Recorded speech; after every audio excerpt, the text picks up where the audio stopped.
ಕೇರಳ ವಿಧಾನಸಭೆ ಚುನಾವಣೆಯಲ್ಲಿ ಭರ್ಜರಿ ಬಹುಮತದೊಂದಿಗೆ ಅಧಿಕಾರಕ್ಕೇರಿದ ಯುನೈಟೆಡ್ ಡೆಮೊಕ್ರಾಟಿಕ್ ಫ್ರಂಟ್ ಸರ್ಕಾರದ ಮುಖ್ಯಮಂತ್ರಿ ಸ್ಥಾನಕ್ಕೆ ಕಾಂಗ್ರೆಸ್ ಹಿರಿಯ ನಾಯಕ ಹಾಗೂ ಮಾಜಿ ಪ್ರತಿಪಕ್ಷ ನಾಯಕ ವಿ.ಡಿ. ಸತೀಶನ್ ಅವರನ್ನು ಕಾಂಗ್ರೆಸ್ ಹೈಕಮಾಂಡ್ ಅಧಿಕೃತವಾಗಿ ಆಯ್ಕೆಯನ್ನು ಮಾಡಿದೆ.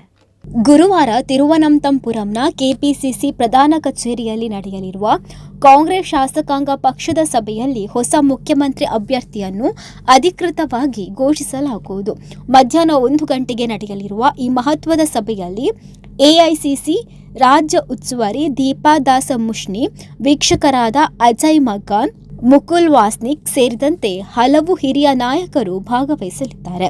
ಹಿರಿಯ ನಾಯಕರಾದ ವಿ.ಡಿ. ಸತೀಶನ್, ರಮೇಶ್ ಚೆನ್ನಿತ್ತಲ ಹಾಗೂ ಎಐಸಿಸಿ ಪ್ರಧಾನ ಕಾರ್ಯದರ್ಶಿ ಕೆ.ಸಿ. ವೇಣುಗೋಪಾಲ್ ಅವರ ನಡುವೆ ಕಳೆದ 9 ದಿನಗಳಿಂದ ತೀವ್ರ ಪೈಪೋಟಿ ನಡೆಯುತ್ತಿದ್ದು, ಇದೀಗ ಕಾಂಗ್ರೆಸ್ ಹೈಕಮಾಂಡ್ ಅಂತಿಮ ತೀರ್ಮಾನಕ್ಕೆ ಬಂದಿರುವುದಾಗಿ ತಿಳಿದುಬಂದಿದೆ.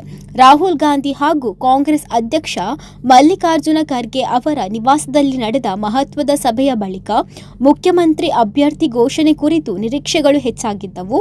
ಸುಮಾರು 40 ನಿಮಿಷಗಳ ಕಾಲ ನಡೆದ ಚರ್ಚೆಯ ನಂತರ ಮಾತನಾಡಿದ ಕಾಂಗ್ರೆಸ್ ಪ್ರಧಾನ ಕಾರ್ಯದರ್ಶಿ ಜೈರಾಮ್ ರಮೇಶ್, ಕೇರಳದ ಮುಂದಿನ ಮುಖ್ಯಮಂತ್ರಿ ಕುರಿತು ಅಂತಿಮ ನಿರ್ಧಾರ ಕೈಗೊಳ್ಳಲಾಗಿದೆ. ಅಧಿಕೃತ ಘೋಷಣೆ ಗುರುವಾರ ನಡೆಯಲಿದೆ ಎಂದು ತಿಳಿಸಿದ್ದಾರೆ. ಇದರ ನಡುವೆ ಪಟ್ಟದ ಆಟದಲ್ಲಿ ಅಂತಿಮವಾಗಿ ಯಾರಿಗೆ ಜಯ ಸಿಗಲಿದೆ ಎಂಬ ಕುತೂಹಲ ರಾಜಕೀಯ ವಲಯದಲ್ಲಿ ಮುಂದುವರೆದಿದೆ. ಹೊಸದಾಗಿ ಆಯ್ಕೆಯಾದ ಶಾಸಕರು, ಸಂಸದರು, ಮಾಜಿ ಕೆಪಿಸಿಸಿ ಅಧ್ಯಕ್ಷರು ಹಾಗೂ ಇತರ ಹಿರಿಯ ನಾಯಕರೊಂದಿಗೆ ಹಲವು ಸುತ್ತಿನ ಸಮಾಲೋಚನೆ ನಡೆಸಿದ ಬಳಿಕವೇ ಹೈಕಮಾಂಡ್ ಈ ನಿರ್ಧಾರಕ್ಕೆ ಬಂದಿರುವುದು ತಿಳಿದುಬಂದಿದೆ. ಮಂಗಳವಾರ ರಾಹುಲ್ ಗಾಂಧಿ ಹಲವು ಪ್ರಮುಖ ಕಾಂಗ್ರೆಸ್ ನಾಯಕರೊಂದಿಗೆ ಪ್ರತ್ಯೇಕವಾಗಿ ಮಾತುಕತೆ ನಡೆಸಿ ಅಭಿಪ್ರಾಯವನ್ನು ಸಂಗ್ರಹಿಸಿದ್ದರು. ಇದೇ ವೇಳೆ ತಿರುವನಂತಪುರಂನ ವೆಲ್ಲಯಂಬಳಂನಲ್ಲಿರುವ ಕೆಪಿಸಿಸಿ ಕಚೇರಿ, ಇಂದಿರಾ ಭವನದ ಹೊರಗೆ ಕಾಂಗ್ರೆಸ್ ಕಾರ್ಯಕರ್ತರು ಹಾಗೂ ಬೆಂಬಲಿಗರು ಜಮಾಯಿಸಿ ತೀವ್ರ ಕುತೂಹಲ ವ್ಯಕ್ತಪಡಿಸಿದ್ದಾರೆ. ಇದೀಗ ಮುಖ್ಯಮಂತ್ರಿ ಹುದ್ದೆಯ ರೇಸ್ನಲ್ಲಿ ಕೆ.ಸಿ. ವೇಣುಗೋಪಾಲ್ ಅವರಿಗೆ ಮುನ್ನಡೆ ಸಿಕ್ಕಿರುವ ಸಾಧ್ಯತೆಗಳ ಬಗ್ಗೆ ರಾಜಕೀಯ ವಲಯದಲ್ಲಿ ಚರ್ಚೆಗಳು ಜೋರಾಗಿವೆ.